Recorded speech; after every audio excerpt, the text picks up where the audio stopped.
ka na naman, yung mga beautiful girl. Ngayong umaga mga katropa, binigyan tayo ng pasero ng 10 at big kita na talaga naman napagaganda. Sinabigan ng 10 na vlogger po at malaki ang discount niya sa akin. Pag sumakay si ma'am at pumayag naman agad mga katropa. At sinabihan ko nga si ma'am na baka pwede mag-Christmas reveal muna. Nahiya naman siya mga katropa. Tinanong ko nga si ma'am kung saan siya bababa. Sabi niya sa Makati daw. Kaya sabi ko susutan ko lang sa ng helmet. At ituro na lang yung daan para di kami maligaw. Para di kami marong turn. Joke lang. Beautiful girl. Una nga mga katropa, sinuot ko na yung helmet kay ma'am. Sabi ko palak na lang ng maayos.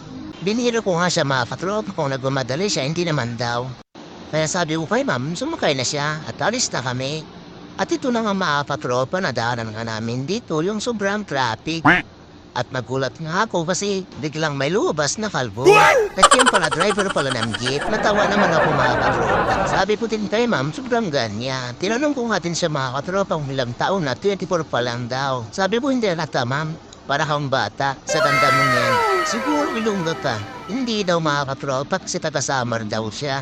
Ito na nga na-racket na kami dito sa market. Nakita nga namin dito yung bagong Tarn Building na hotel na may nakalagay na 101. At smooth nga lang yung takbo ko mga katropa kasi nakapangbaba yung upo ni ma'am. Pagkamadalusan. At ito lang nga, napatigil na kami dahil sa stoplight. Tinanong po nga si Jared kung nakarami na 2 pa lang daw. Part-time lang naman daw niya mga katropa. At isa daw siyang security guard. Gumura na kami at makikita po nga dito mga katropa yung nagsisilak niyang building dito sa Global. At nakarating na kami dito sa flyover ng Widya. Matatanaw mo nga din dito yung building dito sa Makati. So fast na nakarating na kami dito sa may Paseo kung saan bababa si ma'am. Kasi dito pala siya nagkatrabaho. Pagbaba nga ni ma'am, tinanggal ko na agad yung helmet para di siya mahirapan. Sa mukha niya para siyang diwata sa akin. Humirit ka ako sa kanya na baka pwede. Mag-hi siya. Shout out na yung mga ex ko. Natawa naman sa mga katropa. Sabi niya sa akin, kukunin daw niya yung number ko. Este yung FB page ko pala para makafollow and support siya sa mga vlog ko. At binigay ko naman agad mga katropa. Sabi ko, search na lang yung Alden Richard. Ay joke lang, or less na pero motovlog pala. Nahihirapan siya mag-type kaya binigay niya lang sa akin yung cellphone.